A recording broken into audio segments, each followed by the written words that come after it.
Nous allons vous parler aujourd'hui donc, du maillage territorial dans le champ de la santé mentale, donc, c'est-à-dire de l'organisation des acteurs sur le territoire donc, dans le champ de la santé mentale. Alors tout d'abord, avant de commencer, je souhaiterais définir brièvement ce qu'est la santé mentale. Alors pendant très longtemps et encore aujourd'hui, nous associons la santé mentale à la psychiatrie. Or, la conséquence de cette confusion est qu'elle focalise donc les réflexions sur ce qui rend les gens malades plutôt que sur ce qui fait que les gens vont bien. C'est-à-dire qu'on ne focalise pas la politique de la santé mentale sur la prévention. La santé mentale, elle est donc dichotomisée entre les gens qui vont bien et les gens qui ont des troubles. Pourtant, tout le monde a une santé mentale et tout le monde est touché par des problématiques de santé mentale. Comme l'a bien défini l'OMS, la santé est un état de complet bien-être physique, mental et social. Et elle ne consiste pas seulement en une absence de maladie ou d'infirmité. Les communes, il faut savoir qu'elles détiennent une place vraiment importante pour se saisir des enjeux de santé mentale. Donc, de par leur proximité avec les habitants de la commune, elles peuvent notamment s'adapter beaucoup plus facilement aux problèmes de santé mentale. Et de même, elles se trouvent vraiment à la croisée des multiples services et institutions qui leur permettent ainsi d'adopter vraiment une approche globale et transversale de la santé. Sur le territoire, il y a vraiment une pluralité d'acteurs qui sont présents dans le champ de la santé mentale. Donc, il y a bien sûr l'hôpital psychiatrique, les associations, les professionnels de la santé.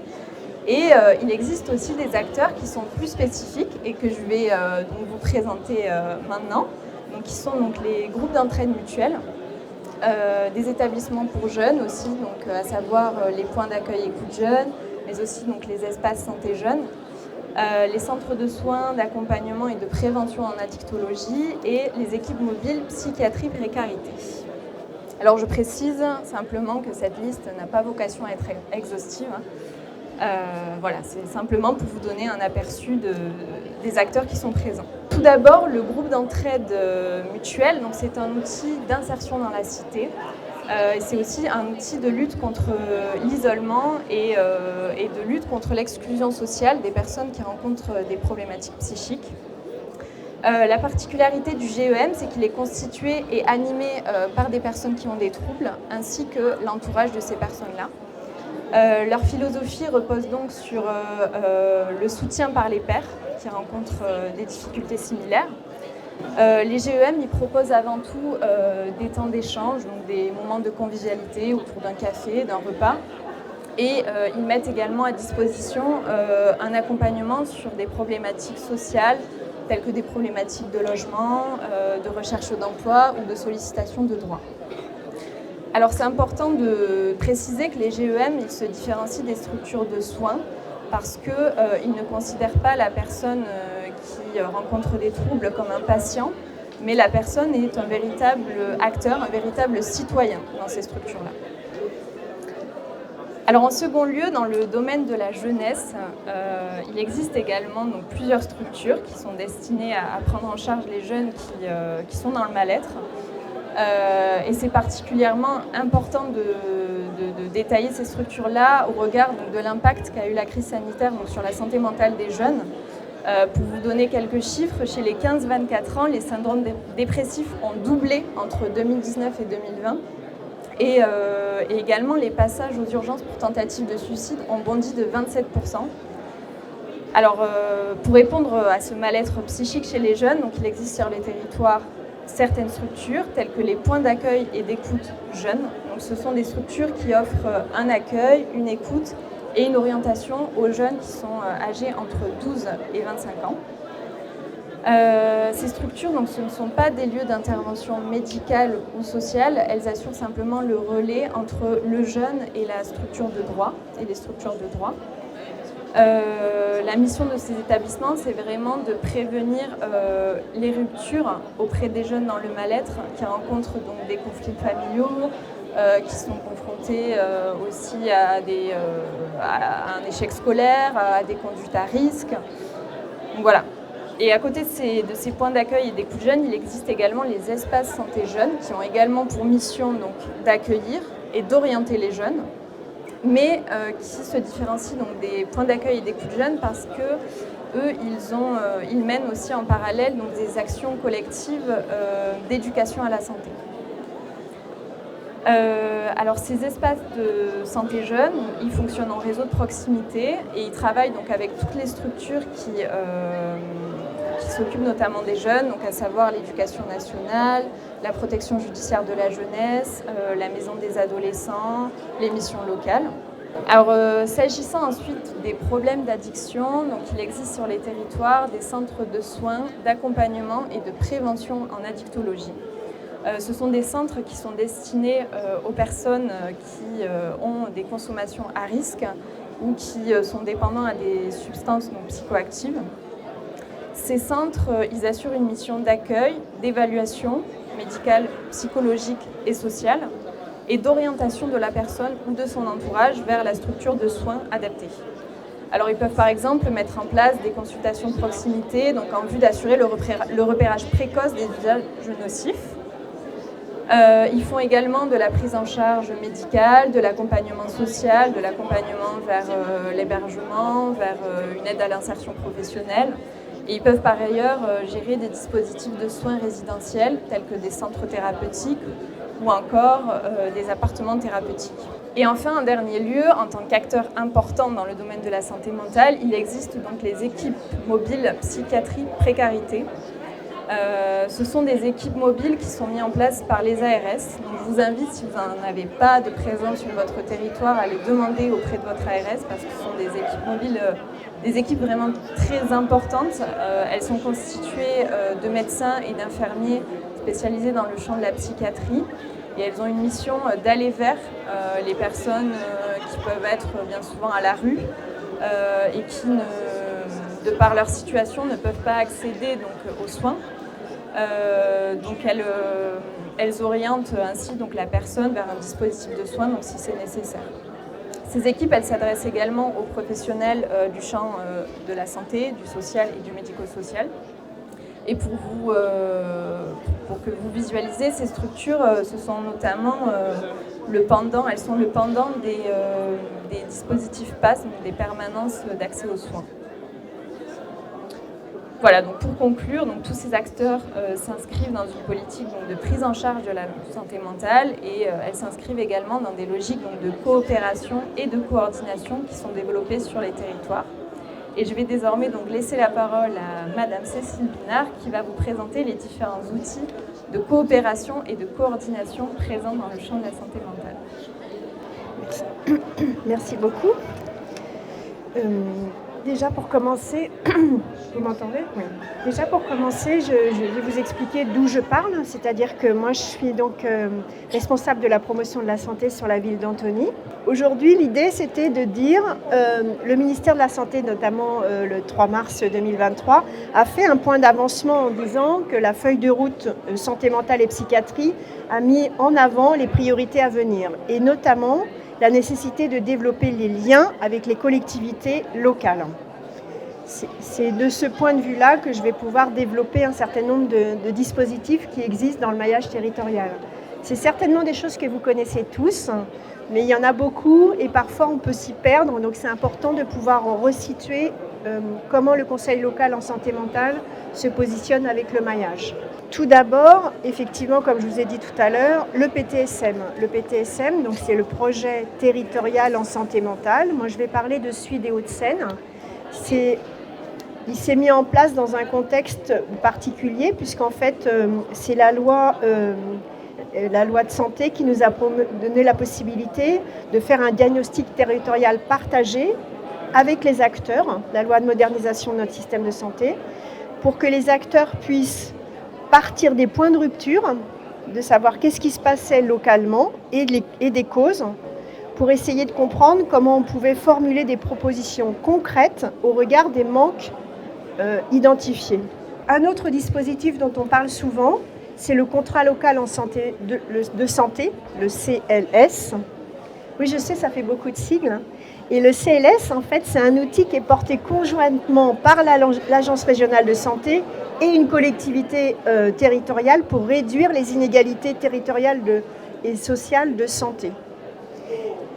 Le CLS, il concerne toute la santé. Il ne concerne pas seulement la santé mentale, il concerne toute la santé d'un point de vue de la prévention, mais aussi de l'organisation des soins.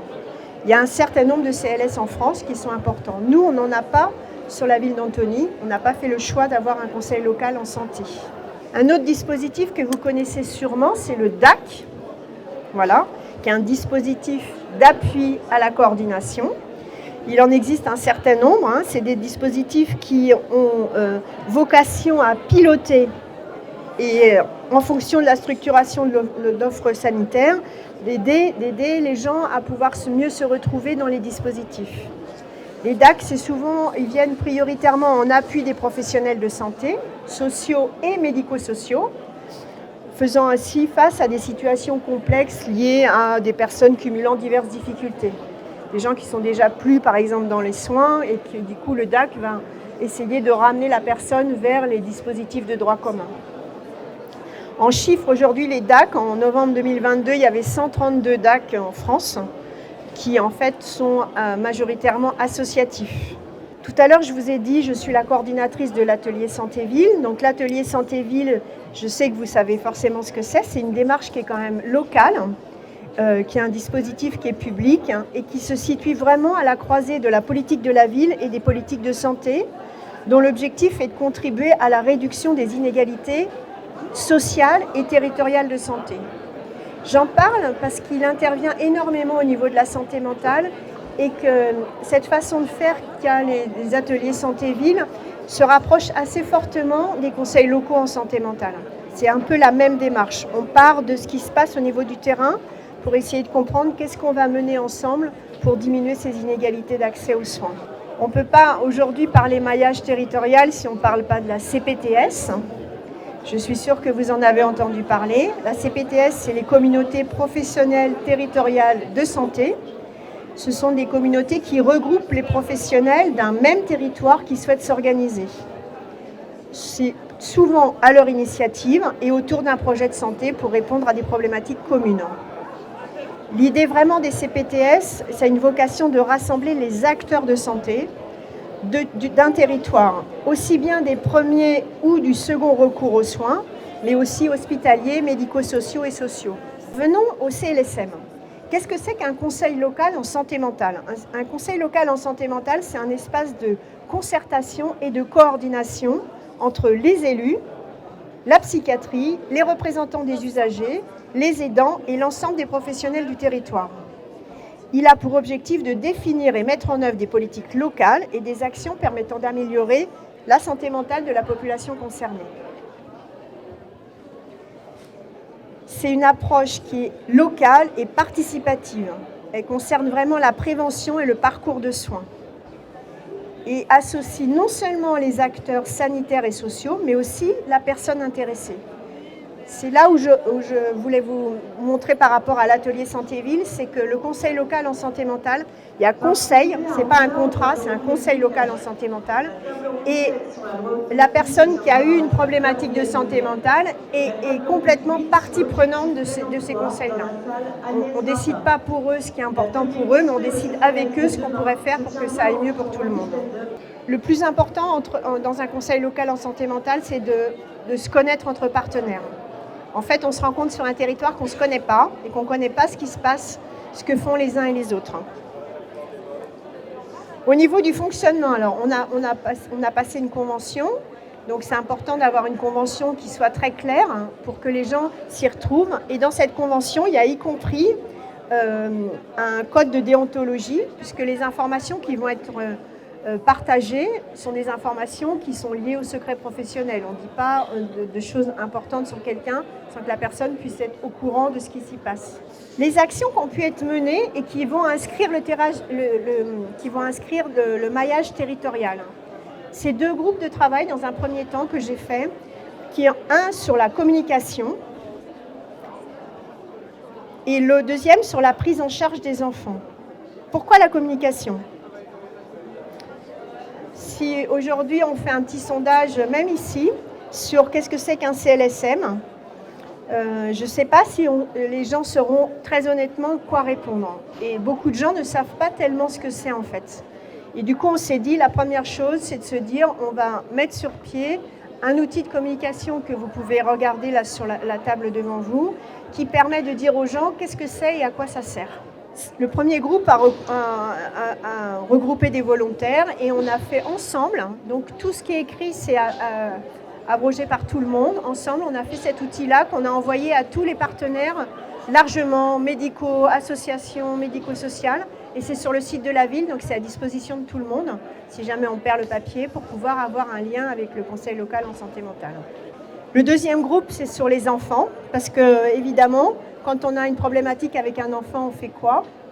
Pas forcément facile au niveau santé mentale. Et donc, du coup, on a regroupé un certain nombre de gens, notamment la PMI, l'ASE, le médecin scolaire, la psychiatrie, le service enfance. Et on a discuté ensemble de savoir quelles étaient les missions de chacun, qu'est-ce qu'on peut faire, quelles sont nos missions et quelles sont nos difficultés aussi, pour essayer de comprendre ensemble comment avoir un outil efficace par rapport à qu'est-ce que je fais si un enfant a une problématique de santé mentale. Ces deux groupes ont été importants pour lancer le conseil local en santé mentale et pour que chaque partenaire se connaisse et apprenne à se connaître en toute bienveillance. Depuis 2022, on a lancé sur la ville d'Antony les formations de premiers secours en santé mentale. J'imagine que vous en avez entendu parler parce qu'on en entend parler de plus en plus. Qu'est-ce que c'est que cette formation? Tous, on a été formés à savoir quoi faire si quelqu'un faisait un malaise cardiaque. En principe, on sait à peu près, on protège, on alerte, on secourt. Tout le monde sait faire à peu près ça. Mais si quelqu'un fait demain devant vous une crise de panique, est-ce qu'on va savoir quoi faire? Donc la formation des premiers secours en santé mentale a vocation à répondre avec des outils précis à une situation de crise psychique. Aujourd'hui, on a formé 78 secouristes sur la ville. Et c'est un merveilleux outil parce qu'en fait, c'est un outil qui non seulement permet d'avoir de la connaissance et savoir comment réagir, mais aussi un outil de déstigmatisation. Parce que malheureusement, la santé mentale est très stigmatisée. On a peur d'aller voir un psychiatre parce qu'on a peur de passer pour un fou. Et malheureusement aussi, dans la presse, on peut avoir parfois des focus sur des gens qui ont une situation psychique et qui, du coup, nous amène à nous dire finalement tout ce qui concerne la santé mentale me fait peur. Donc cette formation, elle a vocation à déstigmatiser. Et pourquoi aussi déstigmatiser? Parce que la stigmatisation de la santé mentale, malheureusement, ça empêche l'accès aux soins. Beaucoup de gens n'osent pas aller vers le soin parce qu'ils ont peur d'être stigmatisés avec cette étiquette sur la tête. Les difficultés du conseil local en santé mentale. Alors, la vraie difficulté, c'est convaincre. Pourquoi convaincre? Parce que je vous ai dit tout à l'heure qu'il y avait énormément de dispositifs qui existaient déjà. Et donc, si on vient voir une collectivité en disant « Ok, moi je voudrais mettre un conseil local en santé mentale », comme ils ont déjà une CPTS, un DAC, un CLS, un ASV, beaucoup de gens se disent « Non, pas un dispositif en plus ». Sauf que celui-là, il est utile. Il est utile parce que dans sa création, il intègre les gens et il permet de répondre à une situation locale. Du coup, chaque année, le comité de pilotage va décider de ce qui va se passer pour l'année prochaine. Donc les conseils locaux de santé mentale, ils ont vraiment un avenir parce que du coup, ils répondent vraiment aux situations. Et aujourd'hui, qui peut se dire qu'on n'aura pas demain une situation de santé mentale parmi nos proches? On est tous plus ou moins à un moment ou un autre capables d'avoir quelqu'un à côté de nous, un collègue ou une situation familiale à côté de nous qui ne va pas. Donc répondre à cette situation de santé mentale, c'est vraiment aujourd'hui une priorité nationale. Une deuxième difficulté, c'est évidemment le sous-dimensionnement des postes. Comme ce n'est pas tellement connu, malheureusement, vous avez vu, j'ai beaucoup de casquettes et du coup, il faudrait évidemment que l'État surdimensionne ces postes-là pour donner plus d'espace et plus de moyens aux coordinatrices de conseils locaux en santé mentale. Ça convaincrait aussi forcément encore plus les municipalités de pouvoir en mettre en place. Et cela demande beaucoup de temps et beaucoup de ténacité, d'aller coordonner tout le monde et d'aller dire aux uns et aux autres, il faut qu'on se retrouve pour faire ça. Donc je vous ai dit, moi je suis convaincue, mais j'espère vous convaincre, parce que l'intérêt d'un CLSM, c'est un dispositif qui est utile à une collectivité, mais aussi à tous les acteurs. On va prendre le cas, par exemple, d'une crise sanitaire, quelque chose qu'on a eu il n'y a pas longtemps. Le fait que le CLSM il existait sur la ville, ça a permis de mettre en place et de faire fonctionner rapidement tous les relais. Et mettre de la santé mentale partout, c'est vraiment important. Si vous n'avez pas de questions, je pense qu'on peut terminer cette table ronde. En tout cas, merci pour votre écoute.